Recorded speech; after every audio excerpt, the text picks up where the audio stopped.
I'm just going to do my lumbar spine examination. This is Jamie, he's going to be my model today. He's got no previous history of any lumbar spine complaints, and he's given me his consent for today. So we're just going to start. If you just take a little stand over that way a little bit, perfect. Just going to start off looking at his general posture, looking at how he stands. You just want to turn around this side, facing that way. So looking at just his kind of lumbar spine posture, thoracic spine posture, and striatal spine posture. Has he got a well-maintained lordosis, thoracic kyphosis, regular lordosis? So looking at Jamie, he just went good, a little bit of kind of, well, maybe possibly like a little bit of a flat back posture. He's kind of lacking that lumbar lordosis.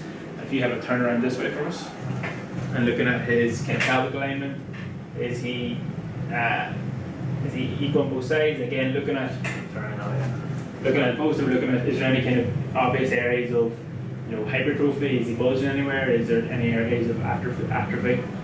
But again, nothing too obvious.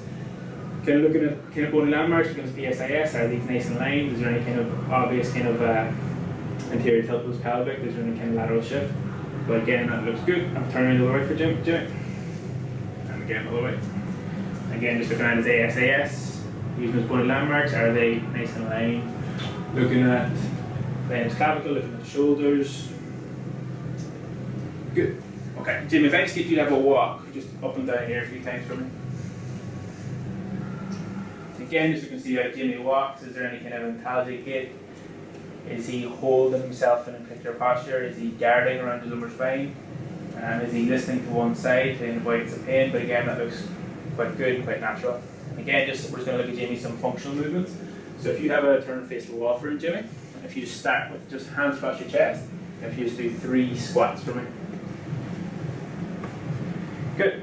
So again, we're looking at that kind of ease of movement and looking at how he controls around his lumbar spine. Is he able to maintain that kind of control around his pelvis? And again, Jimmy, if I just get you to do a lunge onto your left and a lunge onto your right for me. Good. Again, just mainly looking at the kind of control around his pelvis and is able to kind of maintain that while he's into a lunge position, which Jamie can. Good. Perfect. Jamie, next we're going to look at some movement around your back. So first of all, I just get you to lean forward and bend down towards your toes as much as possible. Good, and back up. So again, just looking at that ease of movement, looking at the range. Again, if I just go get you around, just hold that for a moment. In this position, we can just look at the kind of the posture of his spine. And just look something called an Adams test, looking for any kind of obvious scoliosis. But again, looks nice. Good, come back up. Again, one last time, just go over. Again, in that position, just put a little bit of overpressure if he's comfortable and pain-free. Good, come back up. Next, if I just get you to extend, just put both hands on your buttock, just go straight back.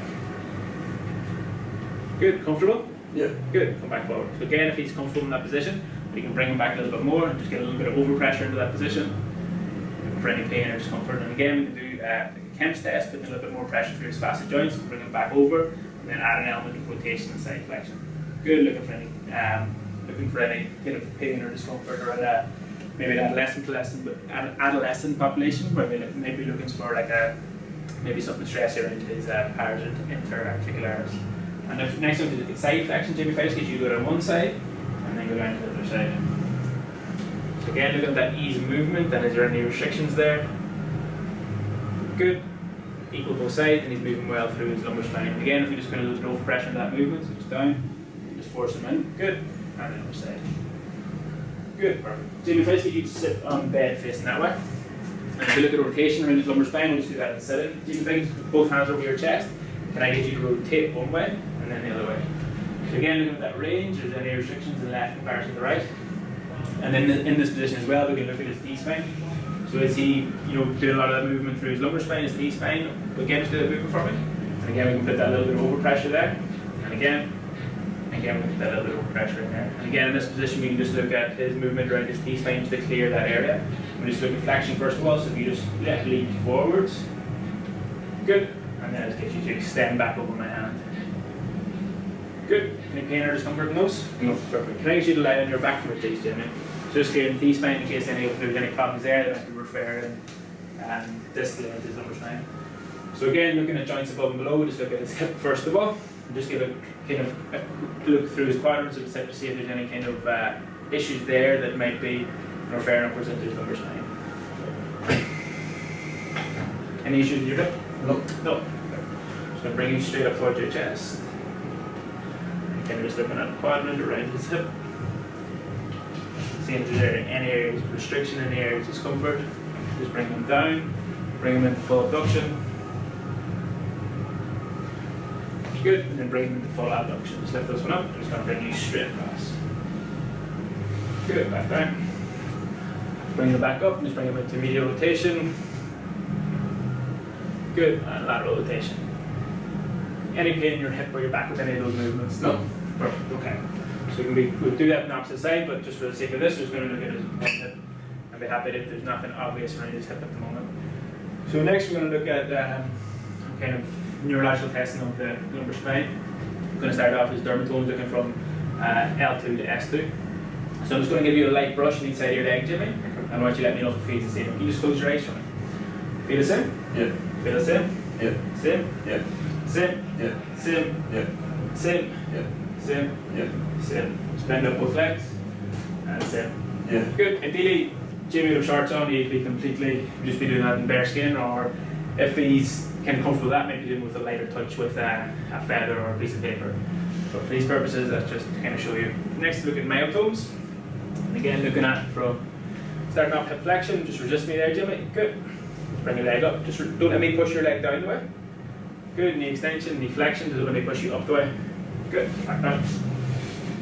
Both ankles up towards you. Good. And just resist me there. Don't let me pull you down.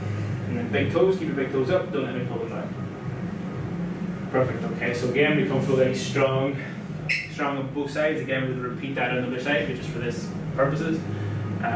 He's strong through there. There's no any signs of obvious weakness, and there's no kind of disruptive sensation. Next, just look at reflexes in the position. Just doing two of the most commonly used in clinic. Would be his patella tendon reflex. Looking at L3, L4. So looking at a kind of underactive or overactive reaction. And again, looking at L1, S2, or sorry, S1, S2. His Achilles tendon. Good. So again, he's got nice reflexes in both those movements.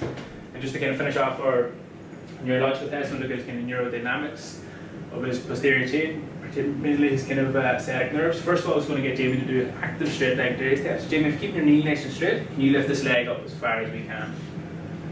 Good, and back down. So he's got a nice range of movement in that. Any discomfort around the back with that? No. And it gives us a good indication of his kind of hamstring length as well. Next, we'll just do it passively.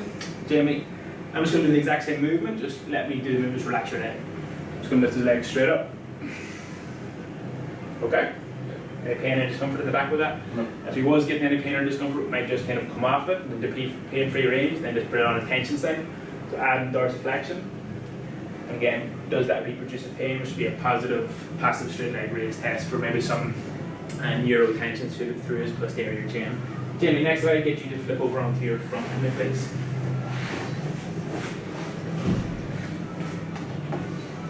Good. In this position again, we can just look at alignment, we can look at kind of any obvious leg length discrepancies, we can also do in supine. And from this position, we can palpate around his low back.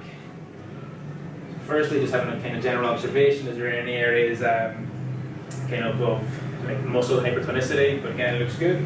We can palpate using his bony landmarks of his iliac crest and coming centrally onto L4, and from L4 we can work up and down. Just putting a small bit of pressure through his L4 spinous process. James, does that feel okay? Yeah. So that's normal pressure. If I move up and down as it changes, just let me know. So moving up onto L3, L2, L1, and we can work our way all up the T-spine, just the right of the T-spine, and then working down onto L5, S1, S2, and around this area we can kind of go into his proximal glutes, piriformis, QL, having a feel through his rectus spinae again, looking for any of those areas of hypertonicity, which might be an indication of an issue in that particular area. Again, in this position we can just kind of finish her off, or neurodynamic testing with a femoral nerve stretch. So just bring them up into knee flexion and add an element of hip extension. Any pain or discomfort anywhere with that, Jimmy? No. Good, and back down. Jimmy, if you just want to flip back over onto your back.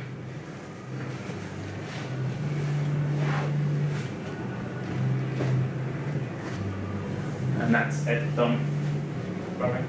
Thank you, Jimmy.